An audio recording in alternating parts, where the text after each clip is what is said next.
Hello and welcome to another edition of Inside the Burrow, the FAU podcast for and by fans. My name is Dan. I am joined as usual by Shane and Jack. And tonight we have a special guest, a beat writer for Underdog Dynasty for FIU. We're going to get talking to him in a little bit. But tonight, kind of starting off, we're going to go over the very, very frustrating loss against Louisiana Tech, 21-14 final score, 21-13, final score. And just an all-around frustrating game. Really, any small chances of Conference USA East are certainly gone now. And, bowl hopes are somewhat in limbo as well, but hopefully the team can rally. But I guess kind of starting off, this again was a super frustrating game. First drive of the game, run down the field. We had jet sweeps were working, motor was working, just kind of everything. Bang, bang, bang, bang, bang, score. All right, well, maybe this is going to be – we might see some of the team that we saw last year. And then La Tech made some adjustments. We made some adjustments that didn't really work out. But, we ended up only – I think maybe we had 3 points in the second half, but it was tough. Definitely a really frustrating game and just kind of adding to the overall frustration of the season. I don't know, Jack, what was your frustrating takeaway? We can't even be half the team that we were last year. Receivers are dropping passes right in their hands. Jet sweep works in the first quarter, then it doesn't. We can't get solid run blocking. Every single time motor hits a run for over 30 yards, it gets called back because of a stupid penalty. It just goes to show that we can't really accomplish anything when things get tough, especially in the second half. We do a solid job of dominating the first quarter, and we can't do anything with it. I think if it shows anything, it shows that Robinson is the guy. I mean, I feel like we've been saying this all year long, but no one on the Nest has really been getting it. They want to see DeAndre. They want to see PV. No, it's not the same. The offense doesn't run the same without Robinson in there. It's still rough, but come on, that fumble deep in our own territory, that's a joke. It doesn't happen with Robinson in there. Granted, he might throw a pick, but at least we have the opportunity to move the ball downfield. The penalties are super frustrating. Motor going out there, he was obviously told to go out there to retrieve the punt, but then Leroy, is also number 5. And we get flagged for too many players with the same number on the field. It's just frustrating. A lot of really rough things. Friday night was pretty rough. What about for you, Shane? How did you take it? I think, and I was talking about this to some people, and I did a lot of probably more just looking into and thinking about what the issues are with this team, because I still think it's really hard to put the finger on it this year. And obviously it's all the little things they're just not doing. If you look at the big things, the FAU dominated Louisiana Tech on Friday night. We averaged 9 yards a carry. They had 52% completion percentage, 52%. The defense played great, despite even again being backed up.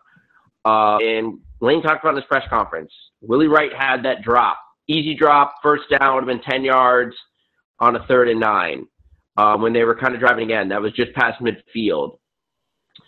Despite that, they still were up 10-0 at the end of the first quarter, and you're feeling pretty good. Even Louisiana Tech scored and brought it to within. He said, okay, we're getting the ball. Let's put up some sort of points before half. 16-7. You're feeling pretty good about this. They were running the ball really well. There wasn't any turnovers, and PV does the thing you absolutely just couldn't do. Not even throwing it, not even what Robinson did against Marshall, where he just chucked it up with a little bit of time left. He fumbled the ball in his own half. Just unreal. I think, and a lot of people keep talking about the offense, and I keep seeing all the Bryles stuff. I think what people need to realize about this offense, it's a rhythm offense. Everything's based on going fast. And when it works, it's a well-oiled machine. But in almost like a triple option, if one little thing is off, it just kind of sputters. So if you're not constantly going fast, if one little cog isn't there, if you're not making all the right reads, it turns quickly. So I think with the young quarterback, the coaches, the backups, the O-line, the margin for error in this offense being good is less than maybe a team that runs a pro style where you can huddle up, maybe create some different things. Everything in this offense is based off going fast and doing the basic things well and then building off those things. Right. So no false starts, no holding, no negative plays starting off right away, which I think, last year that was what made our offense so potent. And then also, when we do have a positive play, that's a big chunk yardage. Our percentage in third and fourth down and short we were 1 in 11 on third down. 1 for 11 on third down. Yeah, I mean that's and Shane said it earlier, and Jack kind of brought it up again. But it's just it's a culmination of little things that keep happening that are stupid. Like how many times, like the PP fumble, like how many times has that ever happened? The jumping over the blockers that essentially lost the game for us, Motor being out there for that stupid penalty. So just a culmination of little things that right now the team on offense anyway is not it's just not, we just don't have it together enough. I'm not going to say that they're not talented enough because there's a ton of talent all over, but it's just they don't have it together enough to be able to overcome so many stupid little mistakes. And going back to the tempo thing, it's like we had the tempo last year. This year, we do these jet sweeps to try and open up different plays or, quick bubble screens. We use plays in the first quarter to set up plays in the third quarter, and so on and so forth. And it's just not working anymore. The jet sweeps, they worked against Louisiana Tech finally, but we couldn't do anything out of that. What happened to using Harrison Bryant in the slot? We've been talking about this all year, guys. We've only seen 2 games. It's not working anymore. I think there's a little bit of it, though. Lane even said it in the press conference. Read the press conference. Lane is one of the more honest coaches. He literally said,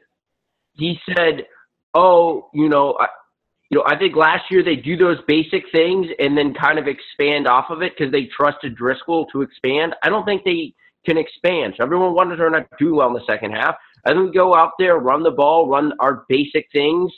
Okay. I mean, we had at halftime, or I think even before half, we had over 300 yards of offense to their 82. We were dominating the game. And I think what happens is they make adjustments on defense, and we don't have the quarterback per se to keep expanding and make further counter adjustments. You want to talk about getting into right reads? I said this. This is where you really see it in the football game. It was 14-10 Louisiana Tech. When FAU drove down to the 3-yard line, Motor gets stuffed. I just said I couldn't remember what happened on the second down play. We got into a third down situation. Louisiana Tech shows blitz. FAU changes the play. PV changed the play at the line of scrimmage, whoever he got motioned. Louisiana Tech checks out of the blitz.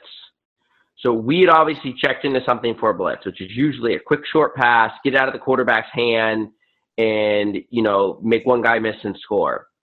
Louisiana Tech said, nope, they checked into a play. We're going to move the other chess piece and be ready for the quick pass. And what happens, we snap it, dump to the tight end in the flat, tackled for no gain. I thought Lane, I was in my seat screaming, call timeout, call timeout, call timeout. They're ready for our play. The quarterback should have thought right there. They checked it in timeout. Let's talk about this is a big play in the game. Little things like that. It's the play. I mean, the play before that was a QB rollout, and whoever was at tight end, I think it was Tim Rain, missed the block, and yes. he just got blown up. So whatever. I mean, he lost 4 yards. Open in the end zone, but the play was for him to block, and he missed it. And the whole right side of the end zone was completely open. So it was somebody's fault, rain, or so everyone wants to say Bryles this or Bryles that, but he doesn't have that quarterback Houston has. I think there's a lot of maybe there's some things. I do think the fact I had to remind myself this week. FAU replaced half its coaching staff, 5.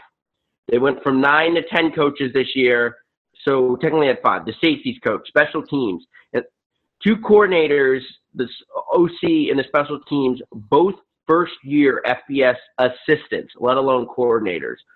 So I think the combination, all the symptoms of having a young quarterback and a young coach are kind of all the things you're supposed to have when you have those we're experiencing. So that's why I don't see it as major deep issues with the program. I think it's all things that will just come with experience, but we didn't want it this year. And we were hoping that maybe only 1 or 2 of them would have those serious issues, but it seems all of them are, and none of it seems to be working. I said it. I don't know how. Does this make you guys frustrated? We've led in every game except for the OU game this year. Led. Right. Yeah. And been within striking distance. Every game. In the fourth quarter. The Marshall game got out of hand late, but we all know that was pretty much a game that we were there, missing field goals right there at, should have been in that game, and it just kind of got out of hand late with some of the fourth down calls, but I think without playing us.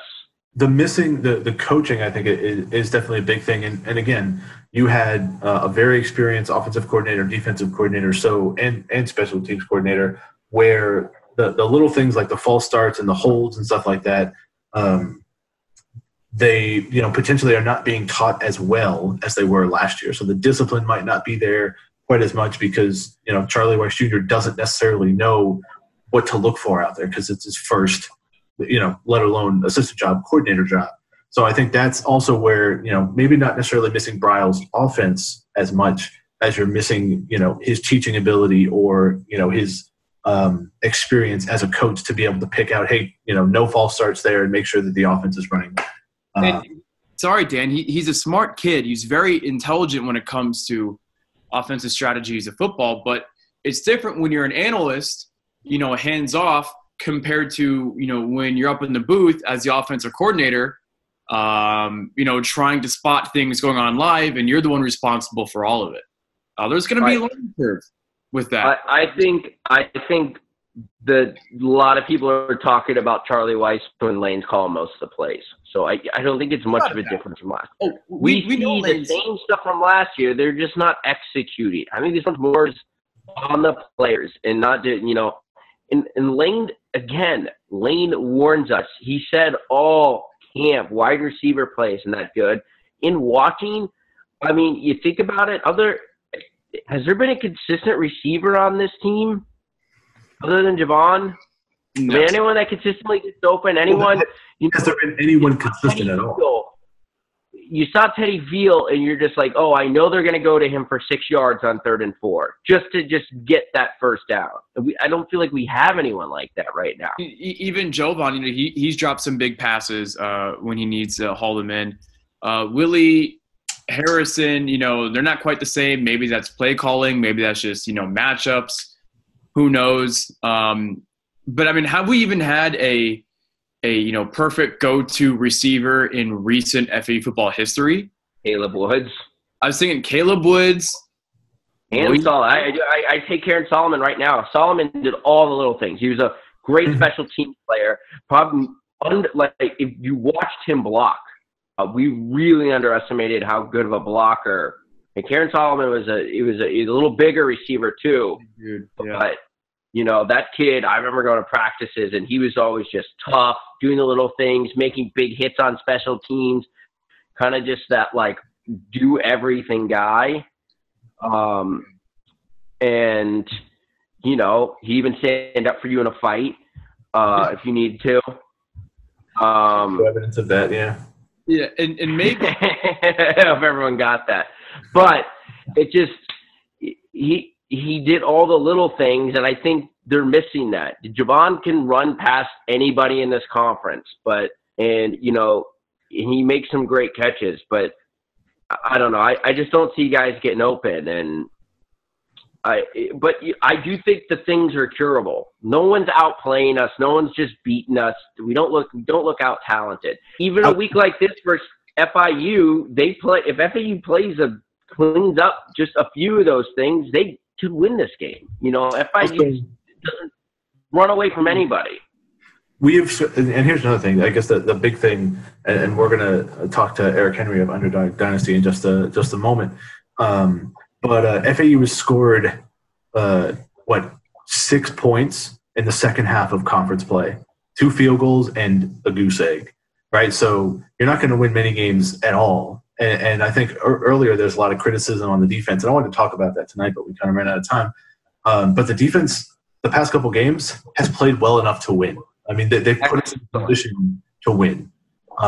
They've been let down by the offense, putting them in terrible position, especially against Marshall. But FAU is going to have to score more than 3 points to beat FIU at FIU. If we're able to put up, if we're able to put up 10 points in the second half the past couple games, there's a good chance that we're going to win those games. Hopefully that there's some adjustment that we can make, that we're not going to be a first half team only. We can get something going in the second half. But 6 points in 3 conference games is pretty abysmal. It's not going to cut it with the Conference USA style of offenses. Something I wanted to bring up real quickly, though, guys. I don't think we've ever talked about this before. Is we talk about receivers. The lack of blocking on the outside. This is the first year where you have that blocking below the waist penalty. A lot of times you do bubble screens, and we'd have like a Willie Wright or Caleb Woods or whoever just cut the legs of the cornerback. We don't see that this year, and maybe that's why we're struggling so much in the outside play. We try to do those bubble screens early, and we kept getting called for it. On those types of blocks, you don't need size. I mean, look at the linemen for the military academies. Not that big, but when they do those type of cut blocks where it's legal, it can provide some space when they need it the most. We're no longer able to do that on the outside, on those quick bubble screens, on those jet sweeps, and I think that's really costing us. No, that's a great observation. I didn't even really think of that. You would have to watch some film and compare it to last year and kind of see where they're making their cuts. It's 5 yards downfield. Maybe they're showing something on film. We go to block now. I don't know. It's something you have to break down. It's a great observation. It's a good question that maybe somebody can ask Lane that. It's just a good thought. That's why I think we could use a Cameron Solomon or a Caleb Woods, because they're bigger guys. Solomon's bigger, a bit wider, muscular than Caleb was, but at least they're tall guys that can block for just 2 seconds if they need to. Lane also said something very interesting about receiver depth in this press conference. He read his notes. He said that we have not been able to really rotate receivers this year. And he said it's been killing us in the second half. You kind of think about Javon's big catches and stuff that, a lot of them in the first half, and our passing game kind of just disappears in the second. The only people that catch passes is Willie and Javon. Maybe Pico gets but it's different. But they haven't really been able to rotate receivers, and I see him trying it. I see him trying to get John Mitchell involved now. We're talking about a kid who hasn't played in a year and a half. So he was injured for like the first half of the year. Yeah, no, he didn't play all last year and injured for this year. And his first game back against Marshall, he's out there. It kind of speaks to our depth. That's a position, but again, Lane's. Total reporters every day that, I don't think the receivers are playing that great. And here we are, 2/3 through the college football season going, oh man, the receivers aren't playing that great. But again, it's something we don't want to hear, but, we heard it all before the season. But we were, again, I said it on the last podcast, we were too busy figuring out if we went undefeated, would we hop UCF and get the New Year's Day Bowl? You know, like no one wanted to listen to the small things. You know, everyone was just so amped, and you know, we forget that. You know, we're 3-9 a couple years ago. But I still think we can finish this season strong. I know a lot of people are like, "Oh, I don't even know if we can beat Charlotte now." I mean, FAU's in every game. You know, this is a rivalry game. There's nothing that blows me away still about Charlotte. You know, there's a lot of bad conference teams in this USA, so we're still talented enough. You know, if FAU just cleans up half of their mistakes they make on a weekly basis, they probably win the last 4. Just half of their mistakes they've been making the last few weeks. They will win out. Score a touchdown in the second half. Yeah, it's a big if. But again, we have the talent to overcome stupid mistakes. Basically, we're just waiting for it. I mean, motor is enough. Not as many as we did last week. All the penalties, bringing back the long motor runs, it's killer. You know, I think we have the talent. We just need the patience. But Shane, I'm sorry, but I'm one of those guys that think that Charlotte game is a big toss-up because it's not the same Charlotte anymore. They're all toss-ups at that point. We could lose, but come on, man. Let's be real. I don't buy 4-4 Conference USA teams. Yes, we could lose that, but in the end, we are still more talented. That's what I'm saying. We're more talented than FIU. Now, FIU has a better, smarter quarterback, which is going to win you most games. You know, but still, we've seen – the frustrating part is we've literally seen quarters at a time. I mean, this was a team getting ready to just beat Middle Tennessee into oblivion. Yeah. You know what I mean? And for just some reason, you know, once one wheel kind of fell off, it's all kind of fallen off this year.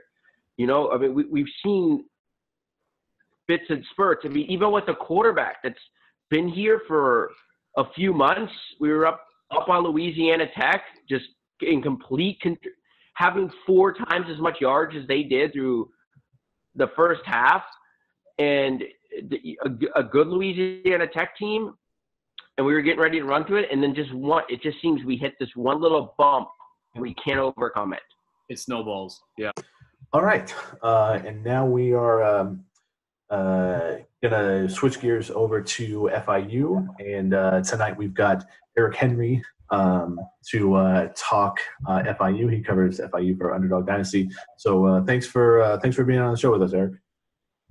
Yeah, man, anytime. Thanks you guys for having me on. You know, as I've discovered in our little intro, I've been following Jack for a while, and then I didn't know, we got the legendary Shane here who we interact all the time on Twitter. So thanks for having me on, fellas. Can't wait to talk about FIU, FAU for the Shula Bowl Saturday. Yeah, so awesome. So I guess I'll kind of start things off. What has been so FIU obviously, you know, leading Conference USA East right now. What do you think has led to the success that FIU has had this year? Sure, I can answer that pretty simply. It's really been 3 major things. It's been a grad transfer in James Morgan. It's been a couple of position changes. Maurice Alexander going from quarterback to receiver. Stanley Thomas Oliver going from receiver to cornerback. And special teams. Those have really been the 3 things that have helped this team. I'll start with the first, Morgan. He's a guy who I saw a little bit at Bowling Green when he spent some time in the MAC. And the thing with him is you can tell even on tape from his time at the Falcons, big arm, you know, big time arm, great pocket presence. You know, he's 6'5", 220, looks, stands, sounds, talks, everything sounds like a quarterback, you know. But the issue at Bowling Green was that he really was just a bad fit. He was recruited by Dino Babers, who was the coach at Bowling Green at the time, and they run a Baylor style spread offense. And you know, when Babers left and took the Syracuse job, Mike Jinks came in and he runs an air raid. Now, to the average fan, you're thinking, you know, 4 receivers, 5 receiver sets, we're going to throw the ball over the field. It's the same thing. However, and I actually did a story on this just a couple of weeks ago. I talked to Morgan's backup quarterback at Bowling Green and James Kanapke. One of the things he mentioned was that there's a really nuanced difference in the offense in that the air raid offense gives you a lot of predetermined throws, and that just wasn't James Morgan's, strength as a quarterback. He needs to have that flexibility to kind of make things happen on the fly. Fast forward to FIU, he's really, fallen in love and been a great fit with the offense. He and offensive coordinator Rich Skorosky have been a match made in heaven. And ever since week one, which was rocky for him, ever since then, he's looked like, the second best quarterback in Conference USA. When you talk about Maurice Alexander, he's given FIU that home run threat every time they touch the ball, whether it be he's one of two players in FBS to score a rushing touchdown, a receiving touchdown, and a kick return touchdown. So that kind of talks about his dynamic ability right there. And they've got two NFL quality kickers in Jose Borregales and punter Stone Wilson. So that combination of those three things has really helped them in the East, or at least lead the East so far, I should say. I shouldn't say win just yet. So I've noticed when it comes to FIU is that y'all really have a running back by committee, if you will. You have three pretty solid running backs. Sure. It used to be all about Napoleon Maxwell, but now you have Devontae Price in there. He averages like 6.5 yards a carry, something sick like that. Tell me about what he has brought to the Panthers this year. Yeah, and the thing with the running backs is that they're really building that depth. Coach Davis has talked about going back to his time in Miami, wanting to have 3 or 4 running backs who can tote the rock. What Price brings is that home run threat.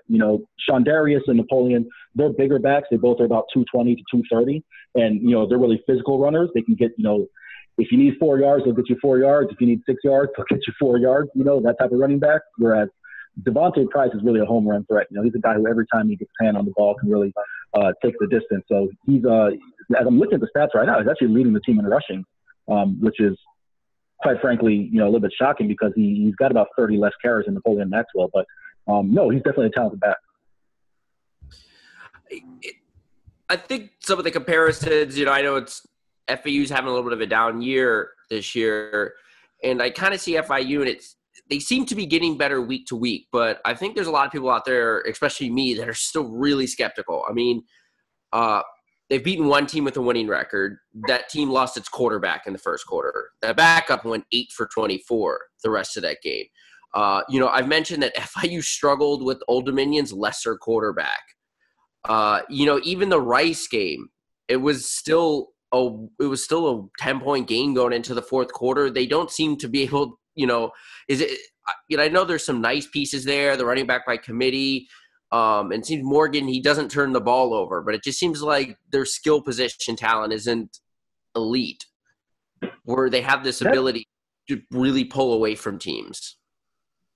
Yeah. No, I mean, I wouldn't say that their skill position talent isn't elite. I mean, elite in terms of, NCAA football, maybe not, but in terms of Conference USA, guys like CJ Wharton have made plays this year. And you and I, we've gone back and forth on Twitter about the Old Dominion game. Quite frankly, as much as a fan as I am of Stephen Williams, he's a kid who played his first college football game at 17 years old.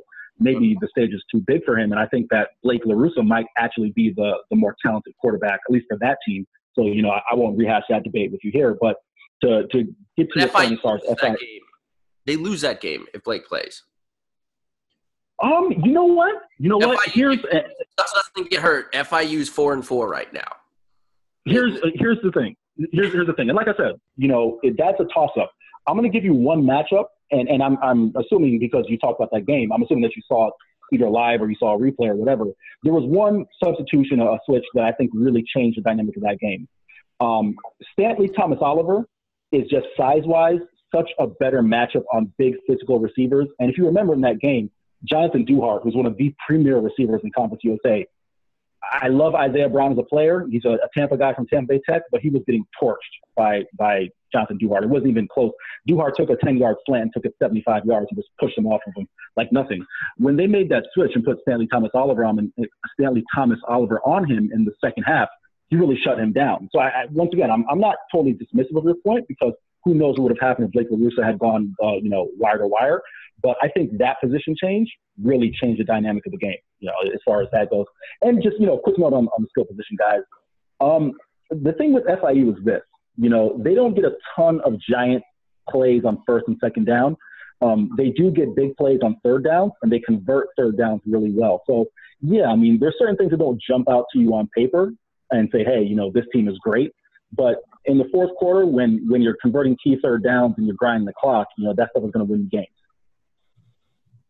Tell me about the culture change that's going on over there in Sweetwater. We saw something similar when Lane Kiffin took over, how the entire campus gets involved, gets excited.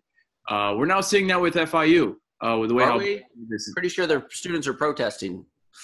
A little bit. I mean, we all saw their homecoming crowd a couple weeks ago, and it was bad.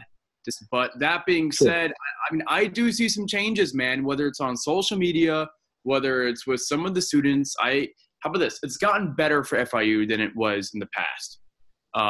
So, Eric, tell me about that a little bit. Talk to us. Do you think that's just because, the fans down there are starting to buy into Butch Davis, or is there something else going on? Is it just because the team is hot right now? What do you think? Yeah, and just a little background on me, guys. I'm a UCF grad, so I'm used to seeing, if not a sellout inside the stadium, at least a huge tailgate presence.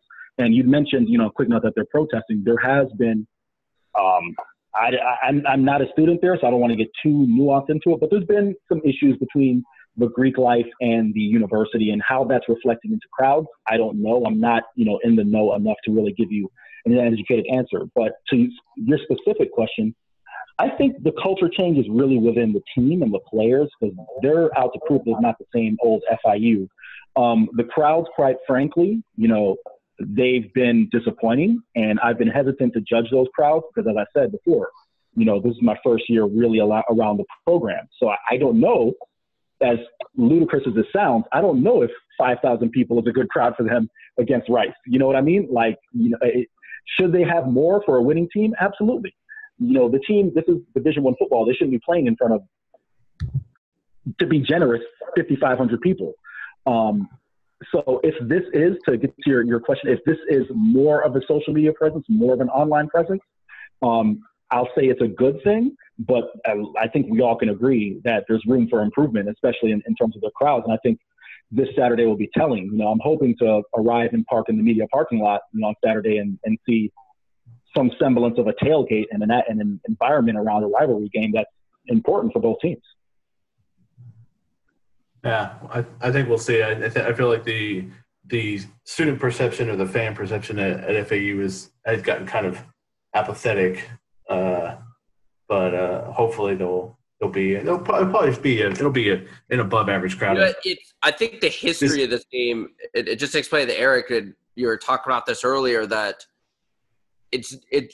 I think maybe last year was the closest where each team has had something to play for. I mean, this game just has a history of one team having nothing to play for against the other who's having a better season. I mean, I can't remember the last time there was a serious game where both teams had serious, both teams were hot. It always seems like one team is having the disappointing season, which has been frustrating.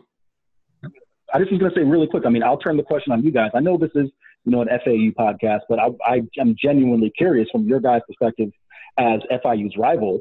Does this seem as if this is more of, an excitement around the team because of Butch Davis and maybe, that aspect, or is I don't know. I'm genuinely curious to learn if this is an improvement. I mean, I feel like we've always kind of gotten excited for FIU, and that really hasn't been reciprocated. I mean, we see it back in the Charlie Partridge years when we'd go 3-9. We would bring, a whole bunch of students and fans down to Sweetwater. Then the very next game would be in Boca, and there would just be like a section of FIU fans. Or even last year, the FAU for that game, the Shula Bowl last year, and great that we were winning, we were hot at the time. I mean, they sold out the student section, 6,000 last year. I mean, it was one of the games we had a full student section. So, I feel like FAU gets up for it. So I'm just really curious this year. I missed last time we were down at FIU. So I'm just curious to see, they're hot and, what that atmosphere is going to be like. Yeah, I mean, that makes two of us. And like I said, I wish I had a more, definitive answer for you as far as what that may look like. But I can only tell you from what I've seen this year, the crowds haven't been phenomenal. Even for opening night versus Indiana, I looked at it, and that was not a sellout. That was 14,000 people maybe. So I looked at that. We would kill to have a Big Ten team at FAU. FAU almost sold out versus Air Force opening week. Just, and this is before the season was disappointing, but there was a lot of hype going into this year. I don't know. I could tell you 100% FAU would have 25,000 more if a Big Ten team opened the season versus us at night on a Saturday. My question is I know recently, let's talk about FIU overall as an athletic program, because, we're always kind of comparing, yes, season to season. Football is going to have its up and downs, but I think, from FAU's perspective, I know mine, I think it's them extending Garcia again after he said he was going to retire was kind of shocking, or I guess to some people down there it wasn't. I know FIU fans have been kind of frustrated with that leadership, but I mean, can you go farther detail more into that? I know you don't have all the history from being there, but just from what you've heard so far. No, sure. I mean, one of the things I've done since I've been on this beat, is to try to get out there and tailgates and talk to fans and try to, like I said, get their perspective and kind of get up to speed. I do know a little bit about, Pete Garcia's history, and I know that it hasn't necessarily been the greatest tenure. I mean, we can go back to, the Isaiah Thomas hiring. We can talk about him. The name is escaping me right now, but and I'm sure you guys know about this, being FAU guys, the debacle that was the women's basketball coach hitting on one of the players or whatever, that was, and getting fired. I mean, let's just say Pete Garcia's tenure hasn't exactly had, the greatest coaching years. And some of the fans, when the extension was announced, they were a little bit surprised. And I did see a reaction on Twitter that some of the fans were I don't want to say upset, but they were bewildered. All I can say is this, from my perspective, is, I'm not a huge fan of blaming athletic directors for coaching hires. I think you go out there and you make the best choice with the information you have. And once again, let's just be honest here. It is FIU. It's not the biggest program, athletic program in the world. So you're trying to sell FIU more than the coach selling themselves on coming to your program.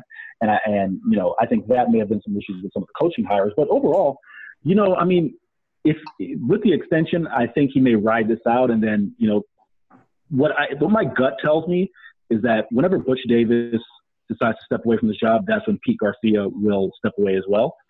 So maybe another 3-4 years. And if they can keep things going, in the direction it is with the football program, then, hey, all's well that ends well, right? I mean, it's just laughable, really, from us in Boca to see that Pete is still there. What do you think, matchup-wise, is going to be something to keep an eye out for FAU and FIU? Yeah, you can bring it back to my wheelhouse a little bit. I'm much more educated in Conference USA football than I am FIU public affairs. All jokes aside, I mean, I think this game is going to be a lot closer than some are speculating. And I know the atmosphere around FAU's program is disappointing because the season hasn't gone as you would have liked. But let's just call a spade here. When you have Devin Singletary and Kareth White Jr., your run game is in good shape, and Butch Davis has repeatedly said this to us in post games. The run defense is getting better. I'm happy with it day by day, week by week, but it's still not where I'd like it to be. That's surprising when you have, such talented defensive tackles like Anthony Johnson and T.R. Tart, and Taylor Humphrey and guys like that. But with the run defense still being susceptible, this is a point I've made on various podcasts throughout the year. If you go back to the Arkansas Pine Bluff game, you shouldn't be giving up 100 yards in the first half to an FCS running back. And they did that in Taylor Porter, who was the running back for Arkansas Pine Bluff Golden Lions. Here's the deal. Devin Singletary is not Taylor Porter. He's a hell of a lot better. Kareth White Jr. is no slouch either. So if you think that this one is going to get out of hand very quickly, I think there's another thing coming. The key for FAU that I've been telling everyone is the quarterback, whoever starts him, cannot turn the football over. You've got to maintain the football, because if you give James Morgan, the FIU offense, multiple chances, they're going to capitalize. I think what I see a lot in just an FIU this year, and just minus maybe a little bit of explosiveness, is, obviously kind of getting better week to week. Morgan just kind of seems to be this Driscoll. Nothing's going to blow you away. He obviously has some more passing abilities, but, he has 4 interceptions. We had 4 interceptions 2 weeks ago against Marshall. So FAU, and we were talking about earlier, just isn't doing the little things. You talked about FIU's kicking game two kickers. I mean, we have two freshman kickers, both punting and kicking. So, and even more in punting, it's killed us. I mean, I feel like the last 2 weeks, FAU has just been starting behind its own 20. Just even when the defense goes out and gets a 3 and out, it's the other team's pinning us back. We seem to be living there and, just not doing the small things, the holding calls. Devin Singletary had so many runs just called back this year. He'd probably have another 200-300 yards. Not even just the holding calls. I mean, let me ask you guys this. I mean, to be blunt with you guys, how pissed off were you guys when you had two of, quite frankly, the dumbest penalties I've ever seen? You had the uniform violation penalty with the 2 number 5s, which could, hurt you guys. And then you had, with a chance to get the ball back with under 3 minutes left last week, you get the leaping over the punt protector penalty, which ended in a chance of maybe having a late minute drive. I mean, it's things like that have really killed this team. I don't know what you guys, think about, maybe the miscues of the penalties. FAU has replaced half its staff this year, 5 new coaches. And we thought it was just going to be all right all off season because, we have lanes, so we'll just figure it out. But we're starting to realize a lot of their young coaches and the turnover, like anything else, we're not immune to it. I mean, there's probably only a few programs that could have half the staff fired away, hired away, and be smooth. And then, you compound a freshman quarterback, with it. There's just been tons of little miscues like that. That's the first time that Motor Singletary has ever been on the field during for a punt that I can recall. That's the first time he's ever caught a punt. Which a couple guys got hurt, so I think they were just desperate and going. They were go catch the ball. Yeah, who can who's the 4th guy we know we can catch a ball, and they ran him out there, and no one thought. It's those 2 or 3 little things every week that win you a football game are getting missed this year. And they just haven't had enough big plays to overcome it. Yeah, Shane's hitting it on the head. I mean, between the field position, penalties, younger assistant coaches, and then, you throw in the turnovers from Robinson being a redshirt freshman. He makes redshirt freshman type of mistakes sometimes. He's had a lot of balls deflected at the line of scrimmage as well. And, he'll overcome that with experience. And maybe if he eats some more milk or eats his veggies, he'll grow a little bit taller. But I don't think it's the height. He's 6'2.5". I don't think that's the issue. They have balls down. That's more of a timing thing when they throw the pop passes. I mean, where he's just reading and throwing. And it'll come with time and drop passes as well. It's been frustrating, and we haven't had that really big explosive play or maybe even like a big trick play to overcome any of that quite yet. It's frustrating. It's what we've gotten used to with last year. And we can't even do that against Louisiana Tech. We keep making these silly mistakes. So it's frustrating. We dominated the game, like we said. FAU averaged 9 yards a carry to their 2.8 yards a carry. Held them to 52% completion. I mean, you can't lose games like that. If you have those stats in 100 games, you win. Or you win 99 of them. I mean, FAU's front has started to play better in recent weeks, and I was kind of reading into that. FIU hasn't played any real dominating fronts yet, and Old Dominion has the DN, but what's your thoughts on them up front? Yeah, I mean, you mentioned that they haven't really played, dominating front, not within conference play, because they played Miami.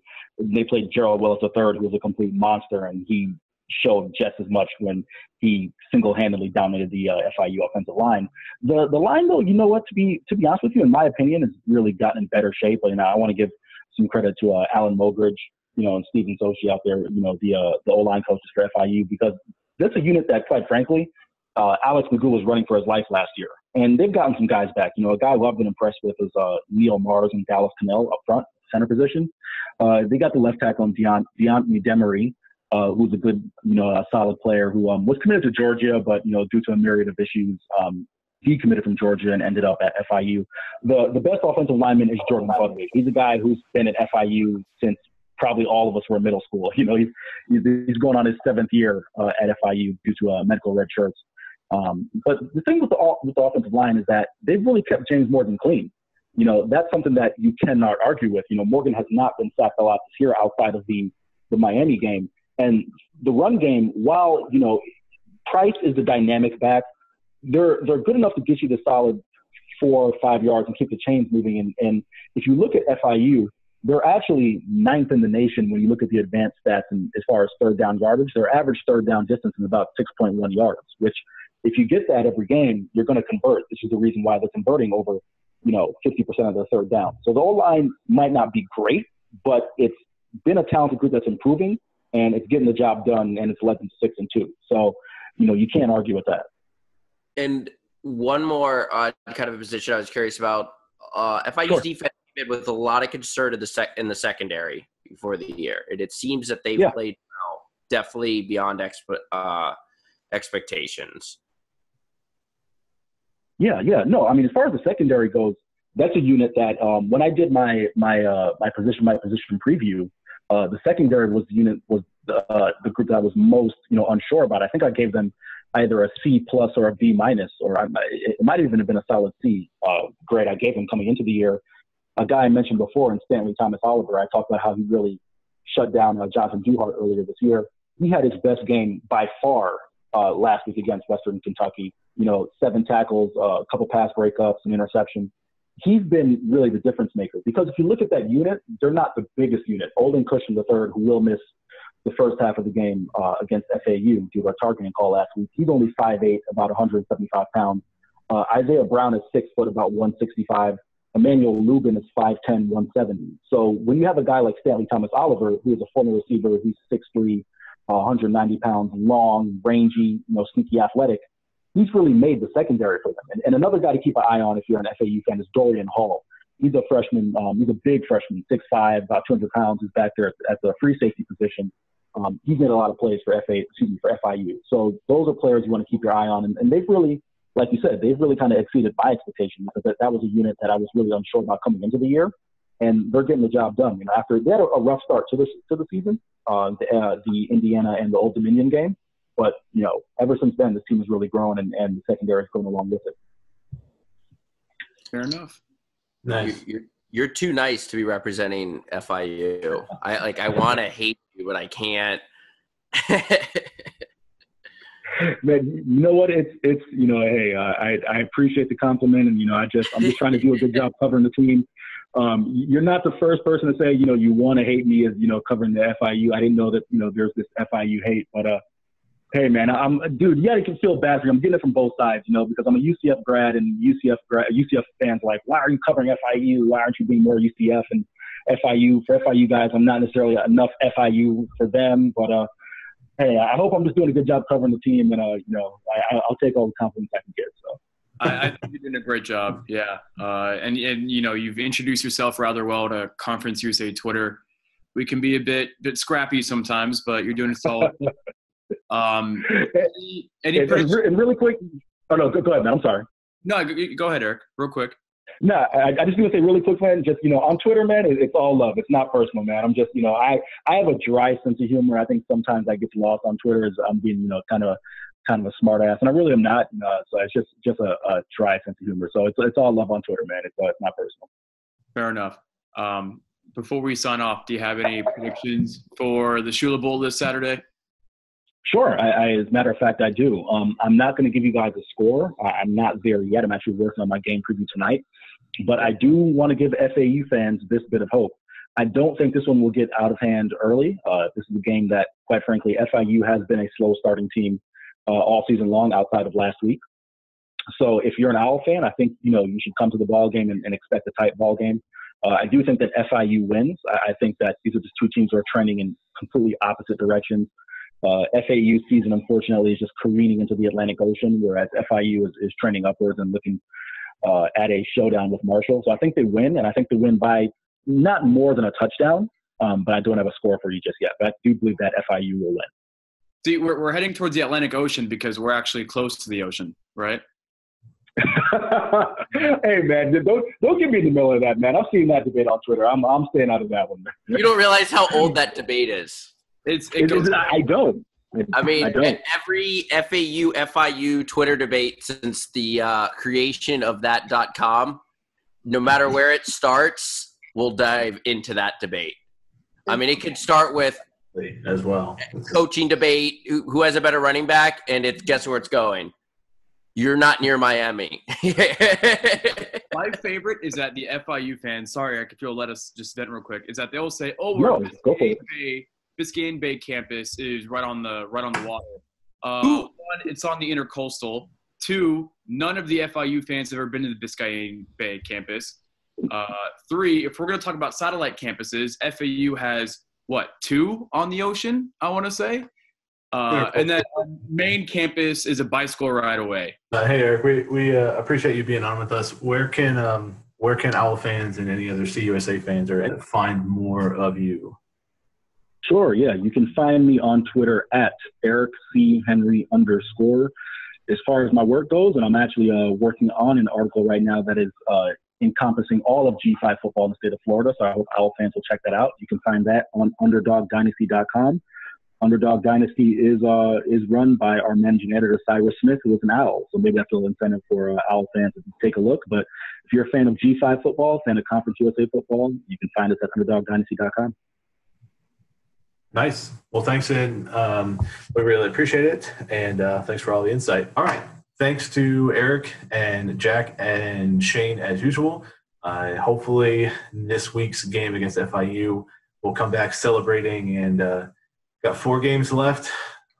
We could win 3 out of the 4. Let's hope that things go well. So for Jack and Shane and Eric, we thank you guys for being with us tonight, and go Owls.